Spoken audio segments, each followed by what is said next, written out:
Romney and Manchin have a fiscally irresponsible bill that would cap all telework for federal employees. It does not make an exception for remote employees, which means that thousands of workers would be forced to move across the country or be fired.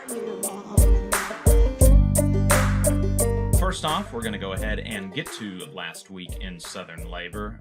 So this is what workers in the U.S. South and the American colonies were up to from May 24th to May 31st. In new union campaigns, 88 workers, traffic flaggers at the Southern Protection Agency in Lexington, North Carolina, filed a petition to hold a union election with the Labor's International Union of North America, LIUNA, Local 919.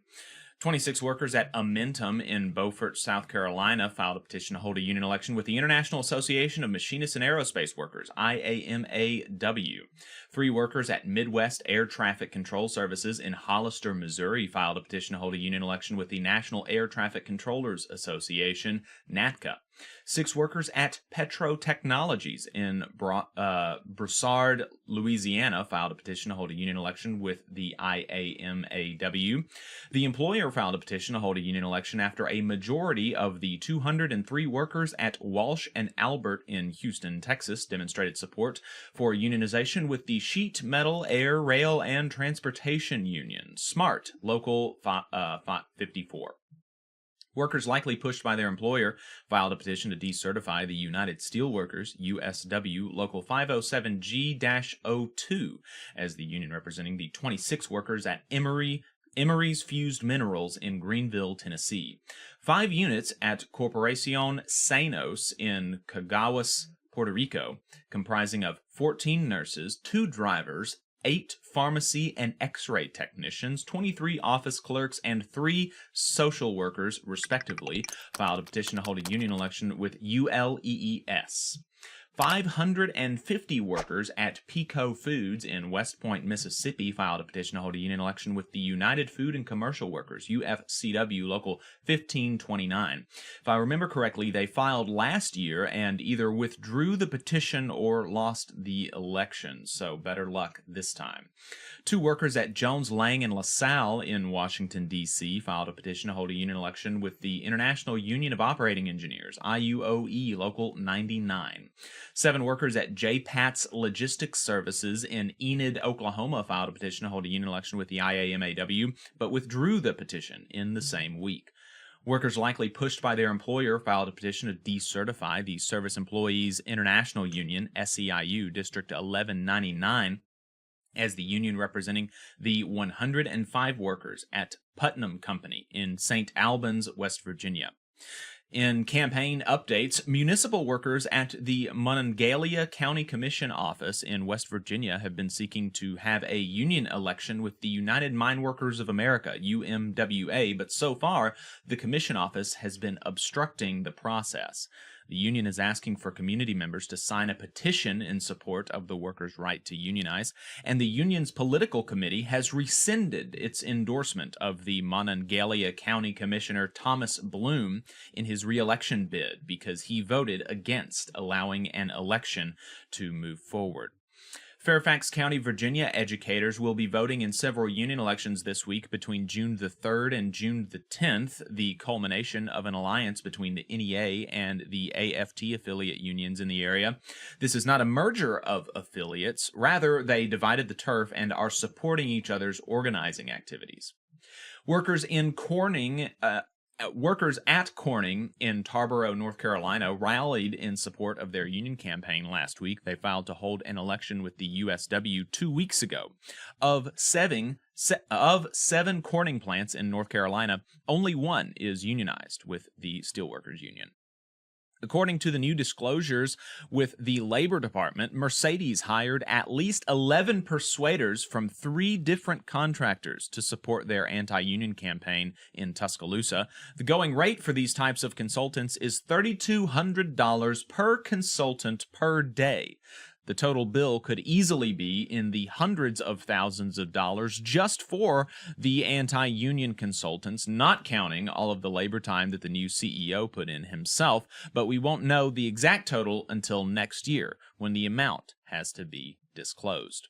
In election results, 18 workers at Starbucks in River Ridge, Louisiana voted 8-5 in favor of unionization with Starbucks Workers United, as did 13 workers at Starbucks in North Little Rock, Arkansas, 10-0, and 18 workers in Tampa, Florida, 13-5.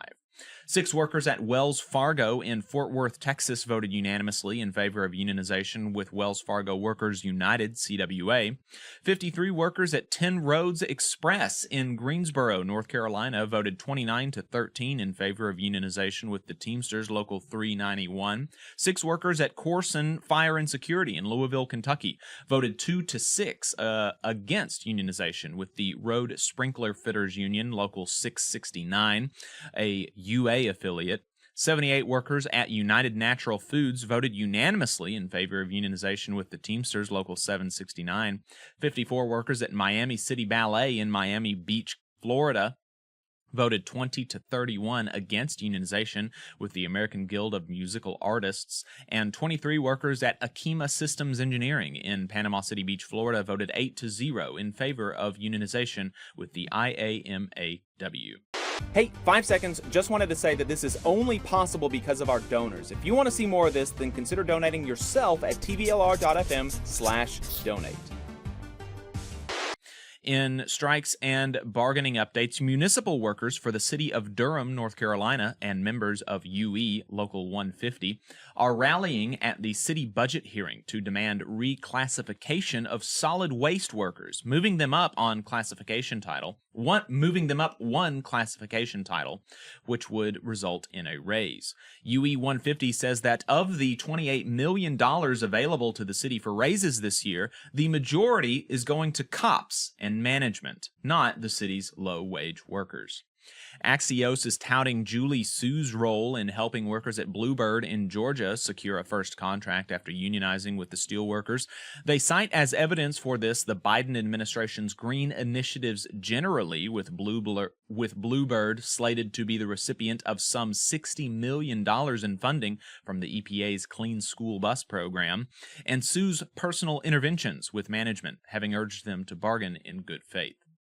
The Union of Southern Service Workers and Step Up Louisiana rallied at Dollar General headquarters in Goodlettsville during their annual shareholder meeting to demand safer working conditions. In an attempt to protect employees in the case of a second Trump term, federal employees at the EPA just secured a new contract through their union, AFGE Council 238, that includes, quote, groundbreaking protections for scientific integrity. The council's 13 local unions voted unanimously to ratify the new agreement. Members of UAW Local 286 at Penske Logistics in El Paso, Texas, went on strike after the company has refused to bargain in good faith for a first contract. Most workers make around $18 an hour with healthcare premiums of $180 per week. The 40 clerical workers are seeking to raise wages to at least $20 an hour. CWA members at Brightspeed, an internet provider in Alabama, North Carolina, and Virginia, are undergoing mobilization training to prepare for their contract expiration, which occurs between June the 1st and June the 7th for different groups of workers. Members are fighting for pay increases, staffing, and reasonable commutes. Workers at UFCW International in D.C., represented by the News Guild CWA, went on a one-day strike last week in protest of the UFCW's contract offer that fails to keep pace with inflation and has inadequate telework options. Integral Care, which is the largest mental health care provider in Travis County, Texas, and a government agency, currently employs its workers on an at-will basis. The union, United Workers of Integral Care, states that this has led to unjust dismissals, which means that workers are afraid to speak out, and that this has also led to a staffing crisis. The union is pushing for a just cause disciplinary program to be implemented, and the agency head said that he is, quote, ready to have a conversation with the union about it. The Baldwin County Library Cooperative in Baldwin County, Alabama, fired its entire staff last week. So far, no reasons have been given as to why. And 15,000 workers in Alabama are paid at or below minimum wage, according to a new study. In politics and legislative updates, the IRS is making its free tax filing platform permanent and open to all 50 states. Romney and Manchin have a fiscally irresponsible bill that would cap all telework for federal employees to 40% of workdays in a given pay period, with exceptions for military spouses or federal law enforcement. It does not make an exception for remote employees, which means that thousands of workers for the federal government would be forced to move across the country or be fired. Manchin said the reason for this legislation is that remote work, quote, hinders productivity despite providing no evidence. As an illustration of these issues, in the same week that this legislation was announced, AFGE Local 3810, which represents workers at the Economic Development Administration, says that a full 50% of their members are actively applying for jobs outside the agency, and 2/3 say that they would accept an offer if it was made, and said that further return to the office plans will exacerbate turnover and understaffing. In a new report, Alabama leaves millions of dollars from the federal food stamp program unused every year. 7 school districts in Alabama will get $7.865 million for 24 electric buses from the EPA's Clean School Bus program, which is slated to help particularly low-income, rural, and tribal communities. And finally, in internal union affairs, the United Campus Workers of Tennessee voted to join other Southern United Campus Workers chapters in CWA District 3. You just saw a clip from the Valley Labor Report. We are live every Saturday morning from 9:30 a.m. till 12:30 p.m. And we pride ourselves on keeping all of our content free to everybody so that we can talk to as many working folks as possible. If you support the work that we're doing, you think that it's important, you think that it's good, then consider making a monthly contribution to the project, and you can do that on our website, tvlr.fm.